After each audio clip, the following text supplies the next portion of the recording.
boxing. If you look at Floyd Mayweather's boxing, you look at Sugar Ray Leonard's boxing, he's borrowed a number of different tools from Leonard, like the stab to the pit, for example, is just one of the tools that Leonard had.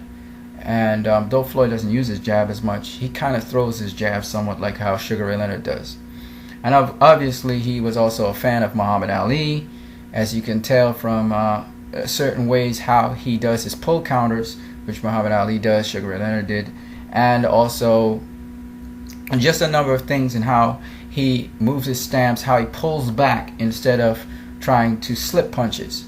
So there are a number of different things that I saw he borrowed from the greats, and I can't blame him, but I can't call him the best pound-for-pound boxer of all time until his career is over. When his career is over, we can actually determine where he falls in the so many the deep rich variety of boxers in the world today.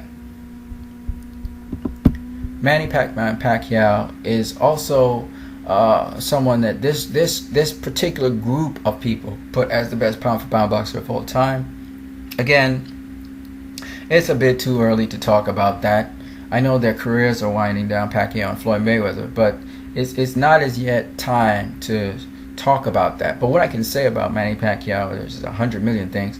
He's like that big little small man.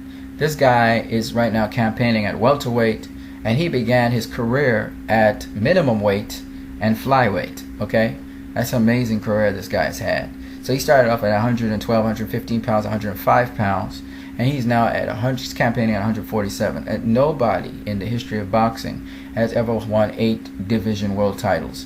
If you don't look at the subdivisions, you're talking about 4 of them. So it's really amazing what he has been able to accomplish in his career. It's just amazing. And definitely a Hall of Famer like Floyd Mayweather Jr. His style is so much different to styles out there, but you can see that he borrowed from a number of great Filipino fighters, as well as he borrowed from great American fighters. I think his combinational punching is sort of a mirror image of Sugar Ray Leonard's combinational punching, which is why Leonard and I'm trying to remember the welterweight's name right now. It'll come to me. That heavyweight, Evander Holyfield, they really like his action-packed style. He throws combinations, and he can throw them with either hand leading off. So I think Manny Pacquiao is a wonderful, wonderful fighter, and definitely will end up somewhere in that pantheon of great pound-for-pound boxers of all time. Where exactly that will remain to be seen as he closes off his career, but definitely an amazing big little man. So these are the people that I saw on Telegraph's CU UK Sport, but of course you may have some other people who you think are the best pound-for-pound boxers of all time. Just leave it in the comment section below.